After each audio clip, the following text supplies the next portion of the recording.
and welcome back to the return of Between the Pages. I know a lot of you have been missing it, so we're back today with a special guest, Paul Kaminski, who is an editor-at-large at Archie Comics. That is true. Right? Hello. So tell everybody what you oversee. You're kind of like the big guy over there. Oh, the biggest. Yeah.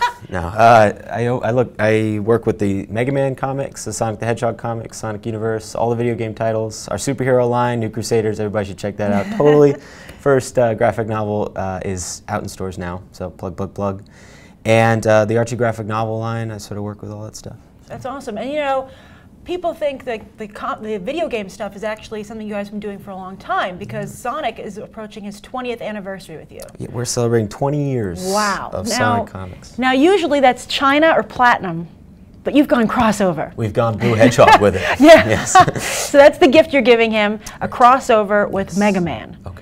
So how do you get two companies to be like, yeah, sure, throw our characters together? Because it's Sega and Capcom. Right, yeah. Right? We actually got a call from Capcom about a year into our Magaman Comics. They were really liking what we were doing, and they said, hey, do you guys want to do a crossover? And I went, yeah. So I called Ian that night, and Ian was like, oh, really? Hold on one second. Typing sounds. My inbox is the entire story he had been working on for this thing since... He just taken the liberty on his own? He does that. He's sort of one of these Dr. Doom type maniacal geniuses away, figuring everything out in secret. Well, I'm glad he's more successful than Dr. Doom because it's actually happening. There's been a few times I thought I was talking to Ian bots instead of Ian himself, so I don't know. But well, that's perfect because the world of Sonic and Mega Man deal with robots. They do, yeah.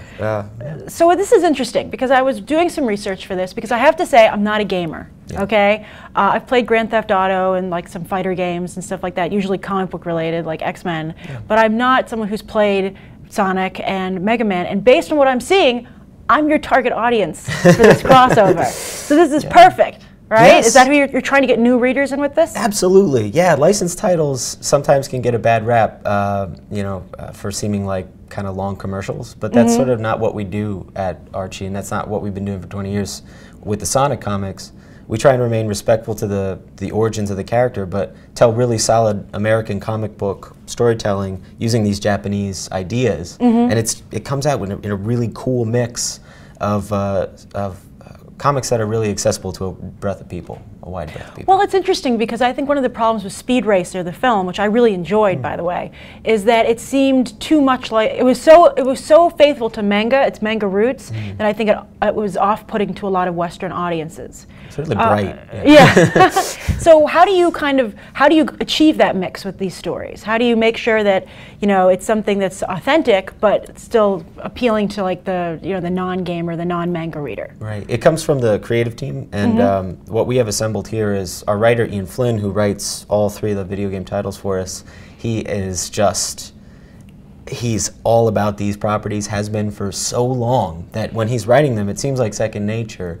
So it's there's that familiarity with the brand, that respect for the brand, and then from there we infuse it with people who are from outside the brand, who are bringing a fresh perspective to things. Like a lot of legendary comic creators, like Terry Austin has been inking Sonic for years now. Terry Austin, Stephen Butler. There's just the list goes on and on of these creators who work with us. We had Greg Horn do some stuff. So we try and bring fresh perspective and tell the story respectful to the franchise itself. That's great. And also, but you do have a big fan base in the Sonic fans. Yeah. And I was really surprised when Wreck-It Ralph came out. In the trailer, all they could talk about was Sonic. Sonic got his own poster, and then lo and behold, you go and see the movie, and Sonic is just in there for like 3 seconds. He's like, don't die outside your game. Like he delivers a crucial bit of information, but it's very short.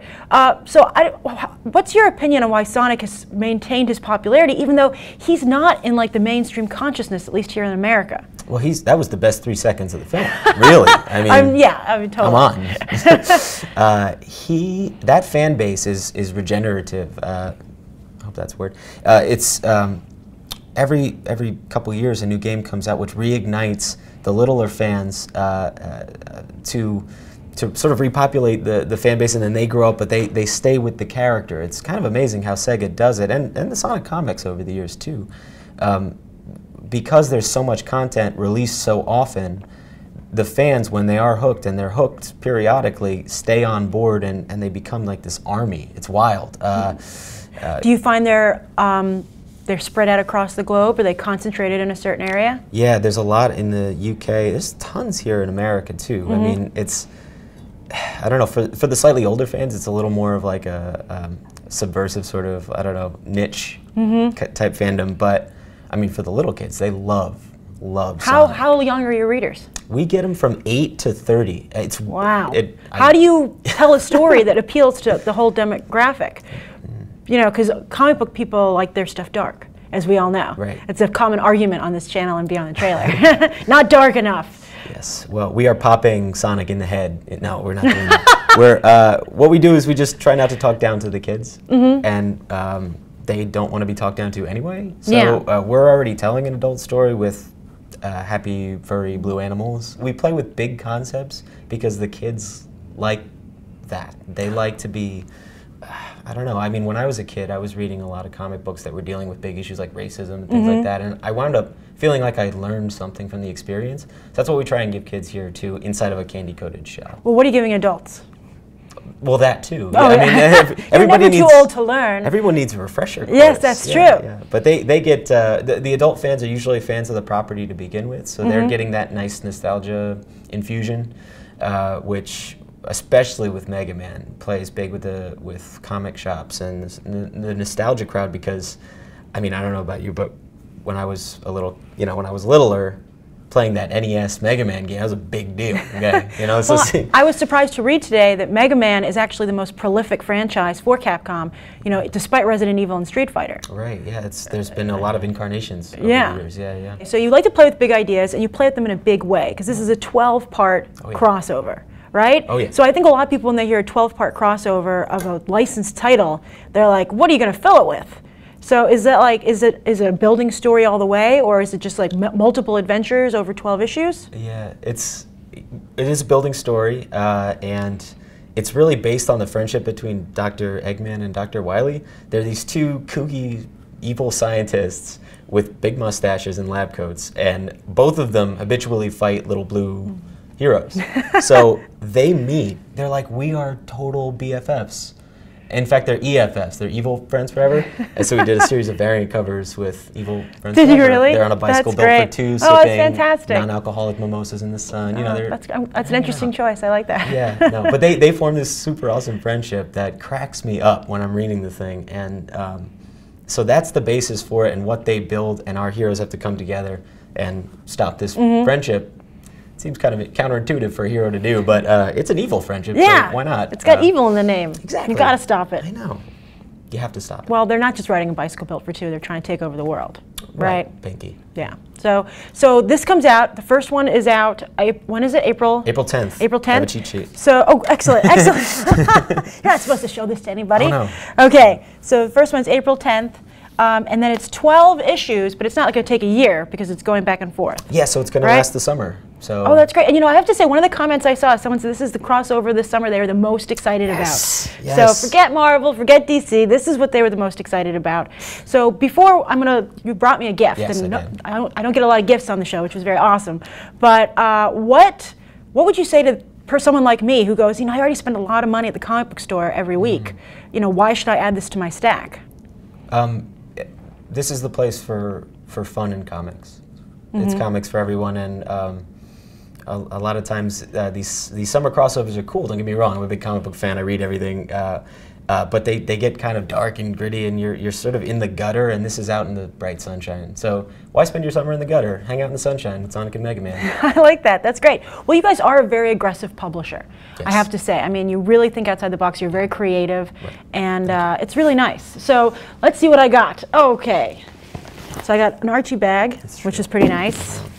And I got all these Magaman comics. So let's see. I got more of these. Oh, I have a bunch of free comic book day ones. So if you ever run into me and I happen to have these on, I will give you one on me. That's exclusive. Those aren't out yet. Oh yeah, oh awesome. Oh, this is great. So this is your Sabrina, the Teenage Witch. I love this Sabrina manga. She looks different. So this is a manga book, right? Yeah, it's like an American manga, long form, like Harry Potter-ish type telling of Sabrina, and it's so cool. Well, Sabrina's on her way back because isn't a movie in development for her and everything, right? That I heard. Movie. Yeah, we got the hub.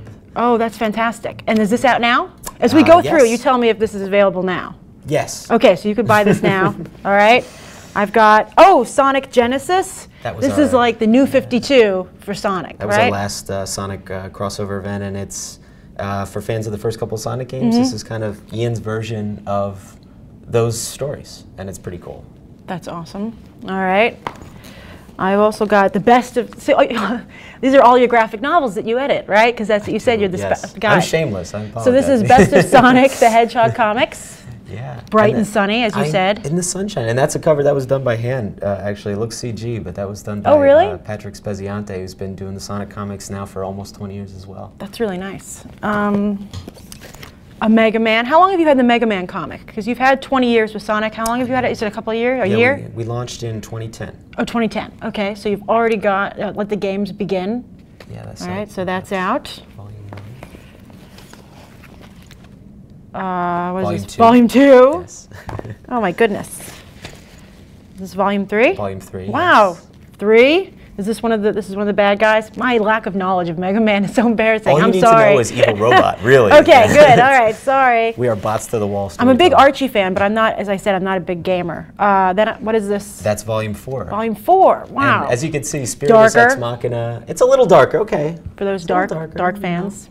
We dabble. Yeah, got to go everywhere. Oh, this is a great series. I really love Life with Archie. It's awesome. The Married Life. This is really good. This is the second volume, right? I think third volume. Yeah. Really good series.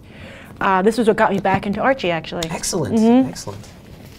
Then the New Crusaders, which you were talking about. This is your superhero book, My Pride and Joy. Oh, really? Yeah. Also written by Ian, and this is the complete first story arc. And it's available now in your comic shop. If you like the storytelling we do in Sonic Mega Man, or you're looking for that kind of Wolfman Perez type, Claremont Burton X-Men type era teen superheroes at their best, this is it. Is this a Fiona Staples cover? It is Fiona Staples. I thought so. If you don't know, Fiona Staples does Saga. But she just did the covers for this. She did a cover. Yeah, she did a cover. We got a showcase of cover artists in there, a few different ones, and we got our next series is coming soon. So. Well, also one thing I want to tell you on the complete comic encyclopedia. This is perfect for me because I don't know anything about Sonic. There's so much history and so many characters. Oh, this is really nice. This is like kind of like these books that DK Publishing puts out for the superheroes. Except we do it better. Obviously. So. You didn't let me finish. But let me just say one other thing I want to ask you. By showing Fiona Staples' cover here, it's on the back showcase, and you can just tell her style. I got my start writing comic books in the youth market or the all ages market. So I'm wondering, for artists and writers, is that something that you guys do have submissions? Because people all the time on this channel are like, I want to write comics. How do I get involved? I mean, not to put you on the spot. No, I actually get a lot of artists that way that come to me via emails and conventions. We don't have. You could send in your samples to Sonic@ArchieComics.com. Oh, you can. Okay. Or Comics@ArchieComics.com. Or Writing Megaman. and art. I know it's easier for artists. I know it's hard for writers. There's no guarantees that we're going to be able to look at it all or get to it all or all that stuff, but. Crazier things have happened. We do get people that way. Do you prefer the email, or should someone come find you at a convention? Find me at a show. Find you at a show. I will look at any portfolio at a show. Yeah, that's been my experience. I think the shows are better to approach people. Because as I said, a lot of people get their start, and sometimes stay for a very long time, like Flynn, in this medium. It's really great. Yeah, he started by submitting emails to Sonic@ArchieComics.com. Really? So it does work. It does. He was a fan. Yeah, he was a fan first, and then a professional second. Thank you for all the loot. You're welcome. And everybody, April 10th, check out Worlds Collide issue 1.